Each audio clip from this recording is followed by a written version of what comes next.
గజం భూమి కేవలం 5,000తో 605 గజాల భూమిలో 630 స్క్వేర్ ఫీట్ సింప్లెక్స్ హౌస్ కేవలం 36 లక్షలు మాత్రమే. ఈయన గురించి ఏం చెప్పాలి సార్? ఈయన ఎక్కడుంటే అక్కడ బ్రహ్మాండమైన అతిథి భోజనాలు ఉంటాయి. శ్రీకృష్ణదేవరాయల దర్బార్లా ఉంటుంది. కృష్ణరాజు గారు తర్వాత వాళ్ళ అబ్బాయి ప్రభాస్ అంతే. సూపర్. Great man. ఇప్పుడు ఇద్దరం ఆయనతోటి సలారు చేస్తాం. ఓ మీరా కామెడీయా? కామెడీ కాదండి, ఒక సర్పంచ్ క్యారెక్టర్. సూపర్. బాగా మాట్లాడతాను. మనసు ఎరిగిన మహారాజు, రారాజు, రేరాజు, నెలరాజు మా Prabhas. Prabhas Raju. Super. Last but not the least ఎవరో తెలియదు, చూద్దాం. నేను అడుగు పెట్టినంత వరకే one size step in history repeats. Balayya. ఆయన తోటి మేము పైసా వసూలు, డిక్టేటరు సినిమాలు చేసేటప్పుడు ఓకే చాలా అండి లెజెండ్ ఆయన. మామూలుగా అంత డైలాగులు, అంత ఆయనకి అఖండ ఒకటి చూసి అసలు కొన్ని యూఎస్లో అయితే థియేటర్ మైకులు కూడా పగిలిపోయినట్టు ఆ సౌండ్స్కి. కానీ కారణ జన్ముడు అండి అంతే. నందమూరి వంశంలో ఒక మకుటం లేని మహారాజు. ఆ డైలాగులు చెప్పడం మిగతా వాళ్ళ వల్ల కాదు. మీరు ఒకసారి స్పెట్స్ తీయండి. మీరు చూస్తే అరుపులే, నేను చూస్తే మెరుపులే.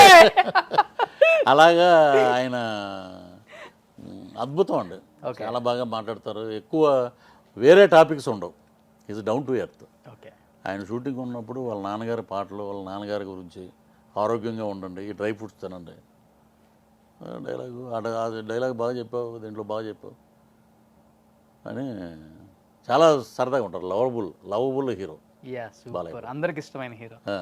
సో ఆయనలాగా ఎవరు ఉండలేరు. డైలాగ్ చెప్పడంలో, డాన్స్ చేయడంలో ఆయనే సాటి. ఆయనకి ఎవ్వరూ రారు పోటీ. Super man. Yes. Heart to heart with రోషన్లో ఫస్ట్ సెగ్మెంట్ చాలా సక్సెస్ఫుల్గా చేశారు. పృథ్వీ గారు, ఈ మధ్య మీ ప్రెస్ మీట్లు చూస్తుంటే టీడీపీ జనసేన మళ్ళీ కలిసి పోటీ చేయాల్సిందే, కలిసి పోటీ చేస్తే నెక్స్ట్ లెవెల్లో ఉంటుంది అనే మాటలు ఎక్కువగా వినిపిస్తున్నాయి. ఎందుకని అంత గట్టిగా మీరు ఆ నిర్ణయం తీసుకోవడానికి కారణం? అంటే నేను చూసిన సంవత్సరంన్నర నుంచి మొత్తం ఎక్కువ ఆంధ్రాలోనే షూటింగ్ జరుగుతుందండి. విలేజెస్లో సబ్జెక్ట్స్లో అలా ఉన్నాయి. నేను వెళ్ళిన ప్రతి చోట నేను అందరినీ అడుగుతుంటాను. నేను రైతులను కానీ, అక్కడ ఉన్నటువంటి మధ్యతరగతి కుటుంబీకులను కానీ, ఏంటి ఎలా ఉందండి పరిస్థితి? ఏం లేదండి, ఇదివరకు ఎవరికి అర్థం కావట్లేదండి, మమ్మల్ని వాడుకుంటున్నారు, వదిలేస్తున్నారు, అంతే, అంతమించి ఏం లేదు. కార్యకర్తలు ప్రతి చోట ఎలా ఉందంటే మా ఈస్ట్ వెస్ట్లోనే ఈసారి లెక్క ఏమనండి వాళ్ళకి ఎన్నో వస్తాయో.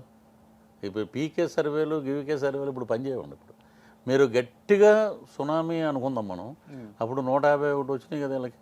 ఏది ఒకసారి అవకాశం ఉండంటే 151 వచ్చినాయి. అంత సునామీలో చంద్రబాబు గారికి 23 వచ్చినాయి. 23 వచ్చినాయి. 42 నుంచి 43 సీట్లు 500, 300, 1100, 1000, 900, 700లో పోయినాయండి.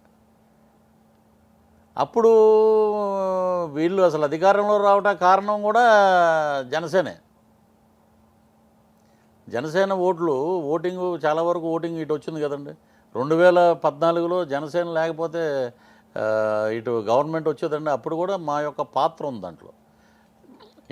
ఇక్కడ ఏంటంటే ఒక సిస్టమ్ ఉంది, ఒక మోడ్ ఆఫ్ థియరీ ఉంది. ఆ థియరీ ప్రకారంగా మాట్లాడాలి, కానీ ఏది పడితే అది మాట్లాడకూడదు. ఎవరు అడిగినా కూడా నేను అదే చెప్తాను. అధిష్టానం నిర్ణయం వాళ్ళు ఎలాగా చెప్తారంటే, యాజ్ ఏ ఓటర్గా ఈస్ట్ వెస్ట్, శ్రీకాకుళం, విజయనగరం, వైజాగ్లో ఉన్న నేను చూసి వచ్చిన ఈ జిల్లాల్లో మొత్తం ఏంటంటే ఒక మార్పు ఇవ్వాలి సార్. ఈసారి ఒక మార్పు సార్. మీరేమనుకోనంటే మీరు చెప్తారని నేనేం చెప్పను. వెళ్ళి వాళ్ళకి మీరు చెప్పండి సార్. మీరు ఎప్పుడైనా సరే కలిస్తేనే కదండి బ్రహ్మాండమైన ప్రాజెక్టులు కడతాం, బ్రహ్మాండమైన బిల్డింగ్లు కడతాం అని అంటే, ఏమన్నాయా భవిష్యత్తు ఎలా నిర్ణయిస్తే అలాగా. అది మనం మాట్లాడే మాట కదా, అది భవిష్యత్తు నిర్ణయిస్తుంది. ఆ టైం వచ్చినప్పుడు అన్ని ప్రకృతి కూడా సహకరిస్తుంది. Let us wait for that time. But 2024 is verdict చాలా బ్రహ్మాండంగా ఉంటుంది. అంటే 2024లో జనసేన పార్టీకి మెజారిటీ సీట్లు వచ్చి పవన్ కళ్యాణ్ గారు అనే మాటకి ఏమని చెప్తారు? పవన్ కళ్యాణ్ గారు ఇలా కూర్చుంటాడు. ఆయన is a king or king maker. 2024. ఎందుకంటే ఆంధ్ర రాష్ట్ర ప్రజలు ఎప్పుడైతే ఏ మనిషి అయినా బాగా బాధపడి కష్టపడుతున్నాడో పొలిటికల్ లీడర్గా, ఎప్పుడు చూసినా పవన్ కళ్యాణ్ గారు అలాగా, పవన్ కళ్యాణ్ గారికి ఏం తెలుసు, వీళ్ళకేం తెలుసండి, మాట్లాడే మాటలు ఏదో నోటుకు వచ్చినట్టు బూతులు మాట్లాడేసి, అది కాదండి. This is not politics. బూతులు మాట్లాడితే నేర్పితే మీకు మంత్రులు ఇస్తారు, బూతులు రానోడికి బర్తరఫులు చేస్తారు. ఇదే అక్కడ సిద్ధాంతం. ఇక్కడ ఏంటంటే ఒక్క అవకాశం బాబు గారు, చంద్రబాబు నాయుడు గారు ఉన్నప్పుడు అధ్యక్ష మీరు ఏనండి అని అంటే చెప్పాలో ఎలవై అన్నారు చాలామంది. అన్నప్పుడు అయ్యోయ్యో పాపం తండ్రి లేని బిడ్డ, ఇతనికి ఇవ్వాలి ఒక అవకాశం అని చెప్పారు, ఇతనికి ఇచ్చేస్తారు అవకాశం. అలాగే ఈయనేం పాపం చేశాడండి, పవన్ కళ్యాణ్ నేను పాపం చేయలేదుగా, ఈయనకి ఒక అవకాశం ఇద్దాం, పోనీ మన చేతిలో ఉంది ఓటు, ఆయన బాగా చేయగలిగితే అప్పుడు మారుద్దాం. ఆ ట్రెండ్ ఉందండి. తమిళనాడులో స్టాలిన్ ట్రెండ్ ఎలాగ వచ్చిందో ఇక్కడ అదే ట్రెండ్ రిపీట్ అవుతుంది. అంటే నిన్న జూనియర్ ఎన్టీఆర్ అమిత్ షాని కూడా మీట్ అయ్యారు ఇక్కడ. అండ్ ఇమీడియట్గా ఈవినింగే పవన్ కళ్యాణ్ గారు ఒక స్టేట్మెంట్ ఇచ్చారు. సో మనకి సెంట్రల్లో కూడా థర్డ్ ఫ్రంట్ రావాలి అని. దాని మీద మీ కామెంట్ అంటే ఏమని చెప్తారు? అంటే జూనియర్ ఎన్టీఆర్ టీడీపీ భూస్థాపితం అయిపోయింది అనుకోవాలా, లేకపోతే పవన్ కళ్యాణ్ చంద్రబాబు ఇద్దరు కలిసి పార్టీ ఇక్కడ మళ్ళీ పగ్గాలు చేపడతారు అనుకోవాలా, లేకపోతే ఈయన బీజేపీతో కలిసి సెంట్రల్లో మళ్ళీ చక్రం తిప్పుతారు అనుకోవాలా, లేకపోతే వైసీపీకి మైనస్ అవుతుంది అనుకోవాలా? ఒకటే అండి, జూనియర్ ఎన్టీఆర్ గారు, అమిత్ షా జూనియర్ ఎన్టీఆర్ గారు నటన చూసి ఫిదా అయ్యారు. ఇది వాస్తవం. అక్కడ ఉన్న సర్కిల్లో మనకు తెలిసిన కొంతమంది చెప్పిన మాటలు. ఆయన వాస్తవంగా బీజేపీ లీడర్స్ అందరూ is a very talented guy, talented, he is dedicated to cinema industry. So క్యా కమాల్ కర్ దియా ఓ సాంగ్ మే, ఆ త్రిబులార్ మే, కొమరం భీముడో పాటకి. సో అద్భుతంగా చేశాడు. ఈజ్ ఎలిజిబుల్ ఫర్ ఆస్కార్ అన్నారు, నామినేషన్కి వెళ్ళిందని. అది ఎంతవరకు కరెక్టో నాకైతే తెలియదు, కానీ ఇలా చర్చ జరుగుతుంది ఆల్ ఓవర్ ఇండియా, చర్చ జరుగుతుంది. కాబట్టి అమిత్ షా గారు ఇక్కడ వచ్చినప్పుడు ఆయన మర్యాదపూర్వకంగా జూనియర్ ఎన్టీఆర్ కలిసి ఉండొచ్చు అని నా ఊహ. అలాగే ఆయన కూడా పిలిపించి ఆయనతోటి మాట్లాడి, ఇప్పుడు వెళ్ళి మాట్లాడి భోజనం చేసినంత మాత్రాన పార్టీలు, పగ్గాలు, నెసడే డిబేట్లు ఇవన్నీ లేవండి. ఆయన మనసులో ఏముందో మనం చెప్పలేము, అమిత్ షా మనసులో ఏముందో మనం చెప్పలేము. సో ఏదైనా స్తబ్దతగా ఉంటుంది.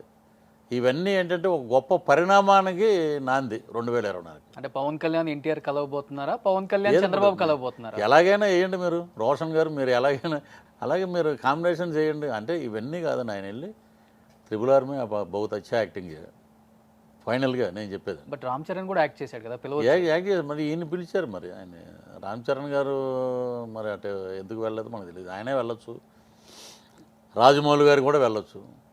ఇంకోటి నేను అనుకున్నది అంటే యాజ్ ఏ నాగెస్, ఇప్పుడు రాజమౌళి గారు నాన్నగారు రాజ్యసభకి వెళ్ళారు కదా, విజయేంద్ర ప్రసాద్ గారు, మన తెలుగు ఇండస్ట్రీ నుంచి ఆయన ఒక కథకుడుగా వెళ్ళారు. ఆయన మనం ప్రౌడ్ చేయాలి ఆ కథకి, ఆయనే కదా త్రిబులార్కి.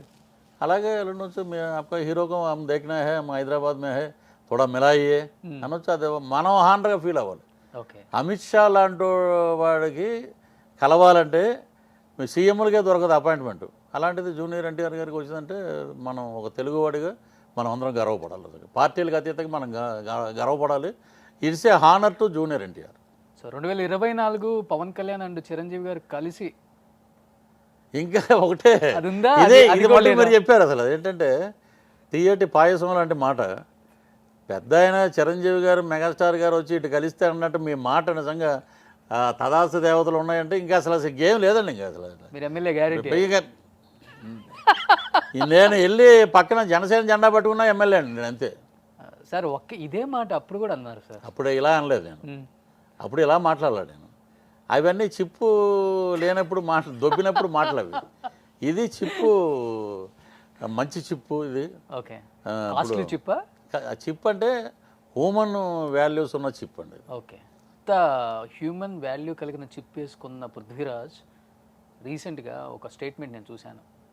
భార్యను వదిలిపెట్టి సపరేట్గా ఉండడానికి కారణం అంటే ఏం చెప్తారు? ఇప్పుడు భార్యను వదిలిపెట్టి భార్యాభర్తల మధ్యలో ఉన్నది అది 4 గోడల మధ్యలో ఉన్న వ్యవహారం.